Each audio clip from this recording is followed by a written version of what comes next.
ఆద్య శ్రీను ఇద్దరు కూడా స్కూటీ మీద వస్తూ ఉంటారు. ఆద్య స్కూటీ నడుపుతూ ఉంటే వెనకాల శ్రీను కూర్చొని ఉంటాడు. ఇక ఎదురుగా సైకిల్ మీద రామలక్ష్మి శౌర్య ఇద్దరు కూడా వస్తూ అలా ఒకరికొకరు ఎదురు పడతారు. ఆద్య స్కూటీ మీద నుండి దిగుతుంది. ఇక శౌర్య రామలక్ష్మి ఇద్దరు కూడా సైకిల్ మీద నుండి దిగుతారు. అప్పుడు ఆద్య రామలక్ష్మితో పెద్దనాన్న పెద్దమ్మలను కలపాలన్న ఆలోచన నాకేనా, నీకు లేదా అని చెప్పి అంటూ ఉంటుంది.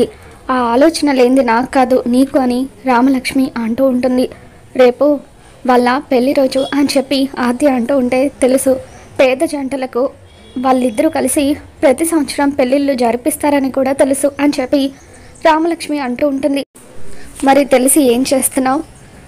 పెద్దమ్మని తీసుకుని నేను శ్రీను రేపు గుడికి వస్తాము అని చెప్పి ఆద్య అంటూ ఉంటే నేను శౌర్య సార్ కూడా రేపు నాన్నని తీసుకొని గుడికి వస్తామని చెప్పి రామలక్ష్మి అంటూ ఉంటుంది. ఇక ఆ విధంగా కోపంగా మాట్లాడుకున్న అక్క చెల్లెలిద్దరూ కూడా ఒకటయ్యి జానకి రఘురాములను దగ్గర చేయాలని ప్రయత్నిస్తూ ఉంటారు.